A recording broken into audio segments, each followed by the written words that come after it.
我是赵少康，欢迎来到 TVBS 少康战情室。在我们现场特别来宾，李宇翔议员、张启凯委员、赖士葆委员、柯震委员、李永平前副市长。好，川普跟加拿大又干起来了哦。本来我们叫美加，记得吗？哦，觉得美国跟加拿大好像是兄弟一样啊，但川普却把加拿大拿过来，因为加拿大的这个石油运算量非常高哦。然后呢，这个他说加拿大是美国第51州。叫加拿大的总理叫他州长，可不可恶啊？哦，加拿大怎么可以忍受呢？那这个加拿大这个总理很有意思，他做过加拿大的中央银行总裁，也做过的英国的这个中央银行总裁，很少这样，哪有跑到别国做中央银行总裁的，掌握一国的这个财政的这个政策，他两个都做过哦。那他在上个礼拜的瑞士的这个经济峰会啊，就讲啊。Davos 的话呢，他非常的沉稳，非常的冷静哦，没有那样这个好像发脾气啊，没有，但是讲了非常多的话，让川普听得很不舒服。川普就说哈，你还跑到中国，他上礼拜到中国跟习近平见面哦，然后他们签了一个大概等于贸易的一个互惠的这个协定啊，这很简单，就是中国每年可以这个销到这个加拿大大概49000辆电动车，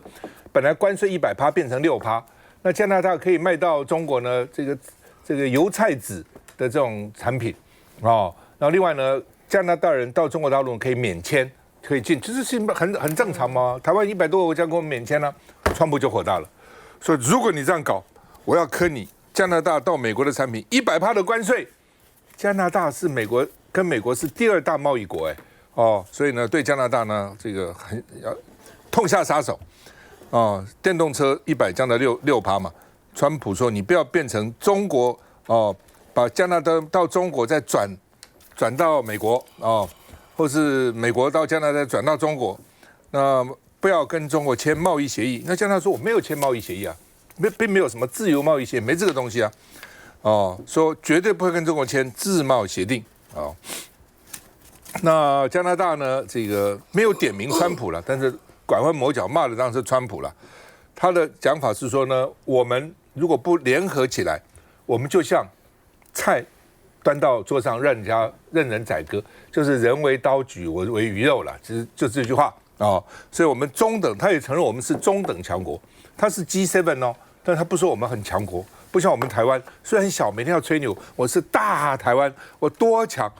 加拿大比我们大吧？加拿大就说我们是中等强国。美国是大的强国，所以呢，中等强国一个是1对1打不赢的，谈不赢的，我们要联合起来哦，联合起来，你必须要知道自己强处在哪里，弱点在哪里嘛哈，所以各国联合起来建立新秩序。那因为川普这样一搞以后，他上次在瑞士把每个国家都骂了，骂英国哦，说你们这些国家在这个柬埔寨都躲在后面，没有在最前，在那个。阿富汗啊，在阿富汗的时候呢，你们都躲在后面，没有在最前线。英国就很气啊，英国死了400个人，还有400多个人呢，这个残障甚至重残。你说他不勇敢哦，都很生气，所以大家就现在都往中国大陆跑。明天呢，这个丹麦的总理也要到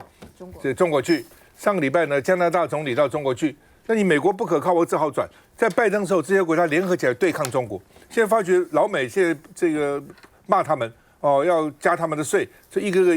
希望跟中国合作。我们看一下，美国总统川普答应不对格陵兰动武，但丹麦总理弗瑞德里克森还是急着飞格陵兰商談這座北極島嶼的未來。Det er en alvorlig situation, vi er i. Det kan alle se. Nu er der et diplomatisk politisk spor, som vi kommer til at forstå, at vi skal forberede sammen med det. 格陵兰处境依旧险峻，所以丹麦军方不敢大意，他们持续在格陵兰进行北极耐力演习。丹麦有决心守护格陵兰，只是川普却在此时惹上所有北约国家。We get along very well with NATO, I think, but I've always said, will they be there if we ever needed them? And that's really the ultimate test, and I'm not sure of that. 川普批评北约盟友不一定会守护美国，还说盟军在阿富汗战争中远离前线。The reason why Denmark went to Afghanistan was because the USFA was attacked on 9/11. I think that we fought and bled alongside our American brothers in arms. It's sad to hear these words. 根据美国国防部资料，美军在阿富汗阵亡的人数约为2460人，不过英国则有457名军人丧命，法国90人，加拿大也超过150人，就连丹麦都有44名士兵战死阿富汗。And so I consider President Trump's remark to be insulting and frankly appalling. 川普的言论不止激怒老兵，英国首相施凯尔也跳出来要求川普道歉。好吧，川普终于说了，哎，英国很勇敢。很勇敢哦，原来骂他们，现在只好说很勇敢。那这，我觉得这个加拿大就像刚刚大哥所讲的，美加啊，现在其实已经面临过去200年来大家最大的一个分歧，因为你知道加拿大是非常非常依靠美国的经济，而且他们是 share 全世界最长的这个路径的边缘，然后所以说呢，其实从格陵兰事件开始，加拿大已经对川普非常的不满了。你刚刚特别提到的，美国、加拿大跟这个墨西哥，他们都彼此签有所谓的自由贸易协定，但是美国还是对加拿大的这个所谓的铝矿业还有他们的汽车还是付上非常重的一个关税啊，所以说这个 Mark Carney 他最近为什么有这么多非常勇敢的这样的发言，而且他每一次的发言都引发加拿大人的非常大的一个振奋，然后也让他们的这个投资组还有包括其他中等强国里面，大家就仿佛看到了这个分离主义再一次的一个燃起，因为大家过去1年来忍受川普实在忍受有过久了，然后特别是加拿大人，大家看到川普用 AI 的这个画面把美国国旗覆盖在把加拿大领土全部覆盖住，你觉得加拿大人要怎么样思考这样的一件事情？所以他们这个 Carney 他这样的一个总理，他用这样的比较坚定的一个语气，试图在这个经济上面做出不同的一个转换，当然获得很大，所以大家预估他在这大选当中一定会是很高票来做一个连任。只是他需要去思考，当他跟中国靠拢，刚刚特别提到了，中国也打算未来要投资这个加拿大的汽车的一个工业，然后呢，这个状况当中，跟美国这个长期就在边缘地方，跟一个隔着一个这么大的一个大西洋里面，这个过来，到底谁对他的这个帮助比较大？所以当川普说他要在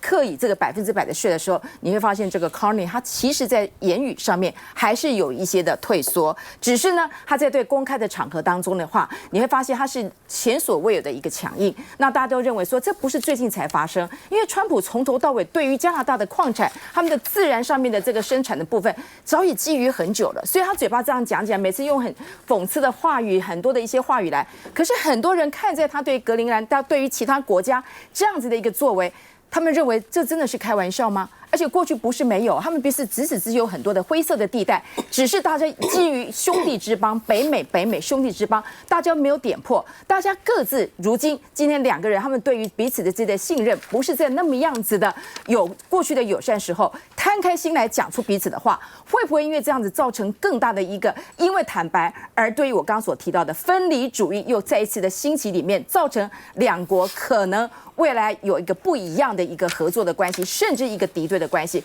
我觉得这都是关系着未来整个的一个发展。总而言之，你会发现，川普目前来说，他每天都会在生气，但是呢，他这个生气其实就是反映出其他引起别的国家生气的人，他们反而对于这个 Carney 的这些一番的言论，觉得终于有人，而且是一个中等强国的人，说出了他们中间的话。我觉得这未来一些的合纵联盟跟他们之间，在跟中国大陆之间的经济结合在一起的关系，我觉得这会让川普非常的头大了。而且呢，大家认为美国加拿大人关系那么好，签订了北美自由贸易协定 NAFTA， 就居然加拿大能够在国际的场合这样酸川普哈，表示他们现在都忍受不了了。刚刚智仁说川普每天在生气，他其实让每个国家也都在生气啊，对不对？你说加拿大那么大一个国家，被称为是美国的51州，叫加拿大总理，他选出来了，叫他是这个州长，又气不气人呢？用平。其实我认为卡尼说的那番话，他那个演说我从头到尾听哦，我觉得第一个真的讲得很好，而且他表达的姿态非常的沉稳哦，他没有哗众取宠，也没有这个张牙舞爪，也没有讲的义愤填膺哦，他就是非常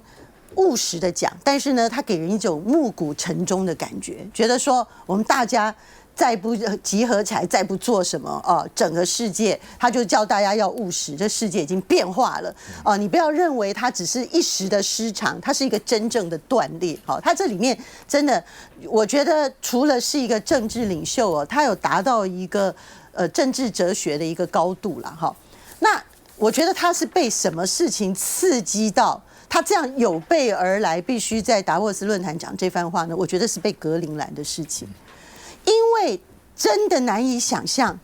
整个欧洲跟美国的关系，北约跟美国的关系，然后有一天美国的总统现任的竟然说他不排除武力去出兵把格陵兰拿下来，就说这种对于所有的人都觉得震撼到不可想象的事发生的时候，在美国旁边的加拿大跟墨西哥作何感想？因为川普他要整个帝国主义扩张的这个霸权啊，殖民主义大地的那种心态，已经展露无遗了嘛。那如果当然，现在格陵兰他在这个欧洲啊，不断的很强硬的跟他关税对抗。甚至呢，欧洲不愿意退让情况下，后来川普去达沃斯论坛，他是改口暂时了，可是他还是要啊，而且很多的消息是说他可能实质还是已经拿到一些好处，当然川普又会说我不满意啊，如何如何。可是你从兔死狐悲的这个角度，加拿大当然知道它是最危险的，因为加拿大甚至啊，他们现在国内啊，在100年内，100年都没有发生过事。他现在做什么？他现在做兵推，美国如果进犯加拿大怎么办？打游击。对，他发现说上山打游击，发现说他根本没有办法支撑，所以他们只能采取搞游击队。就说你再怎么样讲，你多么伤加拿大人的心，他们觉得跟美国完全。好兄弟这么多年，然后竟然现在要去兵推，说有一任他要侵犯加拿大，所以这个真的是一个很大的转变。而我觉得加拿大的领导人卡尼是一个很负责任的政治领袖。台湾现在可以出来告诉加拿大，我教你怎么样打不对称战争，怎么变成刺猬，怎么变成豪猪，就这样回来。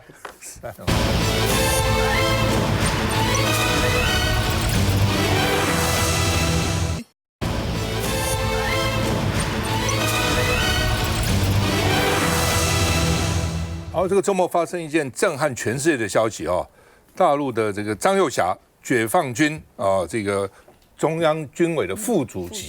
席说突然被拔掉，那大家之前就注意，因为习近平上已经拔掉100多个将军的这个位置了，100多个光上将就好多个。那原来是说不牵涉到他的这个什么贪渎啊，没有这个事情，只是说呢，他严重威胁了。严重影响了习近平的这个军委会主席的这个权威，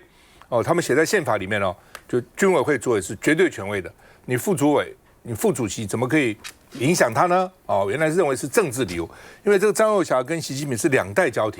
情，他们的父亲当时都是大陆的开国元勋，打这个国民党呢都立下战功，毛泽东这个都是当面嘉许的，所以有2代然后呢，张又侠本来这个。本来其实年龄已经到了，他超过70岁了，他们70岁就要下，但是呢，居然又他连任，所以习近平应该很信任他的。到底为什么？今天又传出来令人非常震撼的消息，说他向美国泄露核武的资讯，而且呢，国防部长那个李信部长以前的升官也是跟他行贿所以呢才升了国防部长这消息当然很令人震撼了那到底怎么回事？尤其是跟美国泄露核武的资讯那如果老共连军委的副主席、执行副主席、最重要的副主席都能够向美国泄露军机，那是很严重的事，那叛国罪啊！这真的还是假的也有人认为说，哎呀，就把它当小说听听就好了，怎么可能？但真的假的不知道说因为呢，《解放军报》说还有5个严重的践踏军委会主席的负责制。军委会只有主席能够负责你不可以搞小圈圈不可以你自己搞你自己的人而且《解放军报》讲得很严重大陆只要整一个人的时候那用语都非常严格的非常严肃的，而且很严重的，说他的身份没有豁免权，他对国家以前是有功劳，他爸爸也有功劳，但是功劳不是抵罪券，又怎样？就算你以前立下这个悍马再大的悍马功劳，犯错就是犯错你身份什么2代也没有豁免权那另外呢，张又侠留这个军委会的这个委员兼参谋总部参谋长刘振理也下来了，所以本来有7个军委现在只剩下一个，其他都下台了。哦，除了他，那当然效果是军系现在大紧张，连张又侠都能够整，连参谋总长都能够整，那什么人不能整？你们谁认为说自己很伟大？谁认为自己有战功？啊？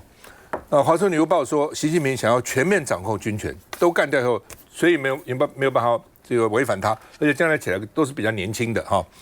那另外呢，这个他是解放军的2把手，他爸爸是开国元老啊。那另外呢，这个说会不会影响大陆的军方的指挥力啦？这个彭博是说对台动武可能会谨慎，2种讲法，一种是呢，现在对台动武没有顾虑了，军方也不会有人反对了，我要干就干；一种是说呢，这些大将都不在了，可能会比较谨慎。所以到底是哪一种？有不同的讲法。那问国防部长，他说要持续掌握可能的企图，讲的也是个空话了哈。那另外呢，这个汪礼忠是说北京正在清理跑道哦。那另外呢，说北京的权力更加集中了，在习近平手上，台湾需要谨慎了。我们看一下。如果考虑向美国中情局分享讯息，请照以下步骤。被视为习近平2把手的中央军委会副主席张又侠、军委刘振立突然遭到立案调查，震惊全球。 중국 국방부는 어제 홈페이지를 통해 두 사람이 입건돼 심사와 조사를 받고 있다며 심각한 기율 위반과 불법 행위 혐의를 받고 있다고 밝혔습니다. 北京对外只给一句严重违法违纪解释，更震惊的是，《华尔街日报》独家引述独家消息称，张又侠被指控向美国泄露核武的核心技术，更收受贿赂滥权，提拔前国防部长李尚福。 而中共解放军报社论还批评张又侠破坏军委主席的负责制，似乎侧面证实中箭落马跟政治有关。 특히 장유샤 부주석은 시진핑 주석 집권 이후 반부패 숙청으로 낙마한 군부 인사 중 최고위직입니다. 张又侠成为6·4以来被清洗的最高将领之一，北京少数有实战经验的他，被认为是攻台的谨慎派。有分析就指出，如今恐怕没人能打消习近平的动武念头。当然会持续的高度关注中共党政军高层这些异常的变动，看的不是说哪一个高层异动就足以来推断。北京会不会加速犯台时程？我国国防部严密监控。来，赖委员怎么看？会对台湾构成更大的威胁，还是会趋缓？这个2个说法都有。有一种说法就是张又侠比较对出兵台湾比较谨慎。 所以他被拔掉之后呢，这个习近平就不会谨慎了，就很大方的，很冲的，要怎么干就怎么干，是这种说法。另外一种就是说，刚好相反刚好相反，所以习近平对要打台湾会更加的谨慎，要无独有偶。今天的国防部长到立法院来备询，讲到这个要特别预算的事情，他就媒体去见报的嘛，说台美成立一个叫做火力协调中心。 其实外界就一直指引嘛，所以说你台湾的国防部也不来事，所以呢，我派监军来，就等于是监军，他一直否认监军这件事情他很用力的说，我否认是监军哦。然后我要强调重点是，这个火力协调中心，台美火力协调中心里面就有一个重点，它设定有一个电子钟，设定2027年1月1日。 老公要打台湾，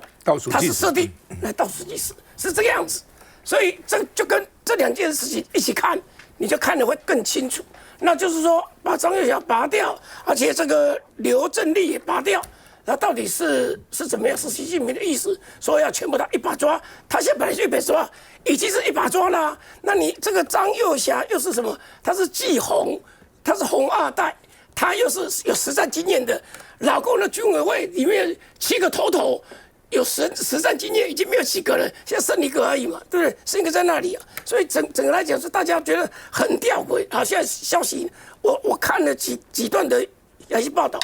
就那边的这个媒体的很多的分析，说什么说张又侠准备兵变。 那就兵变，到时候兵变呢？可是在起义之前2个小时被出卖了，所以这个来抓，他说真正原因是这个。那为什么这个样子？他们有提到说1月20号是他的一个叫中央党校开班，这里面对于大陆的省级干部研讨班的开幕式20号，闭幕式23号。这2个，一个呢叫做张又侠，一个叫刘振立，2个都没出席。照理讲，他们是7人小组里面，他们应该出席，他都没有出席。24号这个消息正式确定发布出来说，这2个人也被抓了啊，所以他就有这样的一个说法，说这个也是大陆有一些媒体他这样子来解剖、来解析，所以来讲的话，就是很清楚的，就陷入一个政治斗争。那这里面我就回到上一段的话了，这个陷入一个斗争是什么意思呢？是不是中国大陆要变成亚洲地方独大？现在的美国总统川普希望美洲的事情他来管，所以葛林朗紧张，加拿大紧张，亚洲的事情他认为习近平可以去管，这个他人家紧张。我当然就是说，反正欲加之罪了哈，反正我抓了你了，我要斗争你。什么罪名都可以按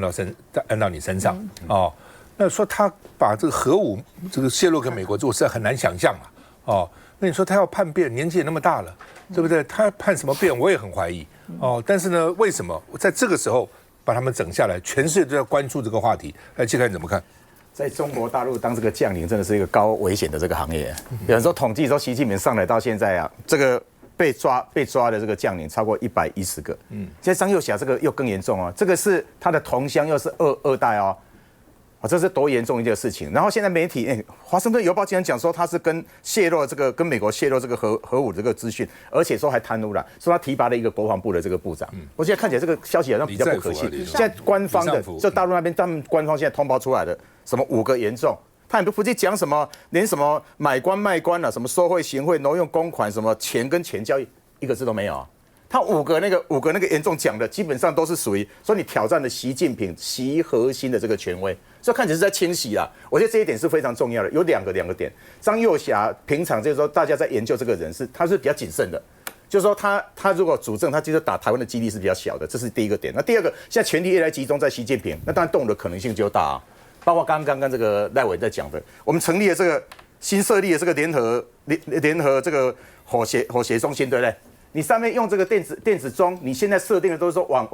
2027年1月1号，对方可能都要动武了。所以来讲，我们要做好准备。那我们到底要怎么做好准备？我们现在开来录影的同时，我们台湾民众党已经开了记者会了。我们要第一个，我们在吹说，如果是美国，我们钱已经给了那个即时性的，你自己说电子钟都已经设定2027年1月，现在剩不到1年呢。那当然就这该给我们武器赶快给。那这个今天记者会更重要的是什么？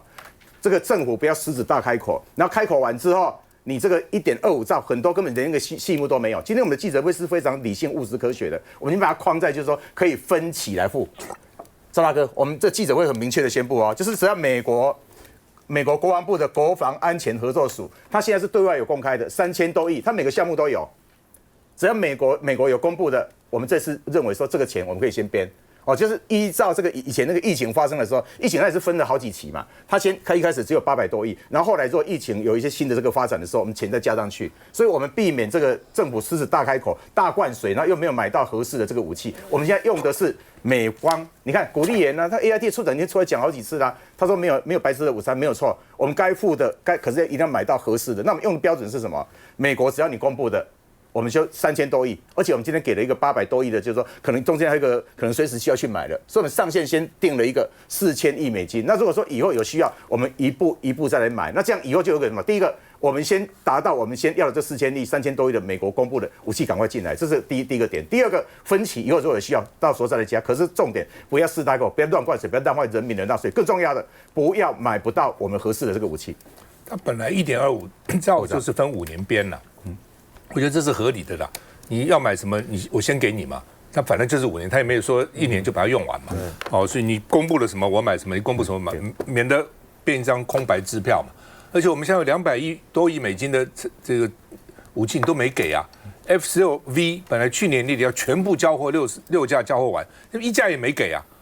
对不对？现在才开始说试飞什么。那什么时候给呢？你不是说那么紧张吗？大陆是会打吗？2027年1月1号，有的说2029，有的说2030年、2035，不管怎样，好像都很紧急啊。那既然那么紧急，为什么你都先给别人呢？新加坡紧急吗？新加坡不紧急，它为什么 F-35飞机我们没有呢？